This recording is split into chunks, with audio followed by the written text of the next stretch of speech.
اصطفى. أما بعد قال رسول الله صلى الله عليه وسلم جعلت قرة عيني في الصلاة. اسٹیج پر جلوہ فرما علماء کرام اور محترم سامعین، میں آپ کے سامنے نماز کے موضوع پر مختصراً اظہار خیال کرنا چاہتا ہوں. دعا کیجیے اللہ تعالی ہم سب کو اس پر عمل کرنے کی توفیق عطا فرمائے. آمین.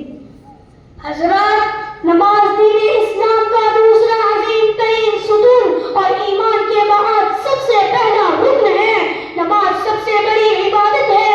جس کی زندگی میں نماز ہے اس کی زندگی میں برکت ہے، عزت ہے اور راحت و سکون ہے. نماز اتنی عظیم شے ہے کہ اللہ تعالیٰ نے اسلام کے سارے احکام زمین پر عطا فرمائے، لیکن جب نماز کی باری آئی تو تعالیٰ شانہ نے اپنے محبوب حضرت محمد مصطفیٰ صلی اللہ علیہ وسلم کو شب معراج میں آسمان پر بلا کر عطا فرمایا. گویا نماز خدا کا قیمتی تحفہ ہے جو اس نے امت محمدیہ کو بخشا ہے.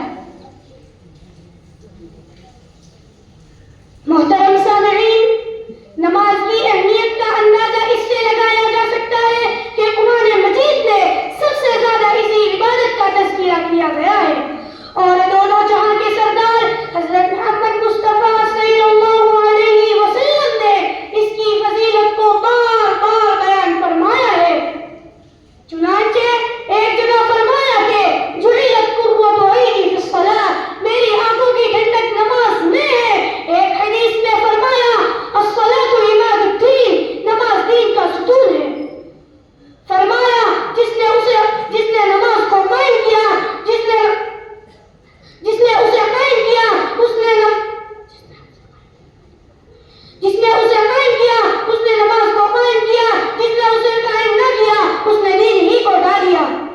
آپ صلی اللہ علیہ وسلم نے فرمایا جب بچہ 7 سال کا ہو جائے تو اسے نماز کا حکم کرو، اور جب بچہ 10 سال کا ہو جائے تو اسے نماز چھوڑنے پر مارو.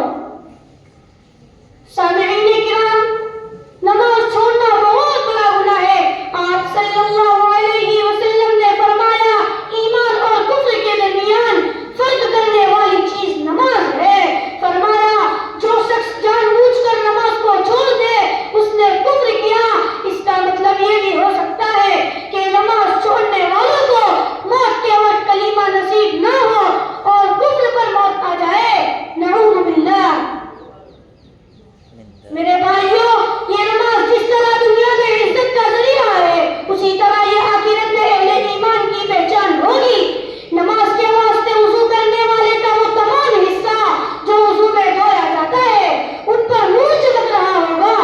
پھر جب نفسی کا عالم ہوگا، نافرمانوں کو فرما برداروں سے الگ کرنے کے لیے سجدے کا حکم دیا جائے گا.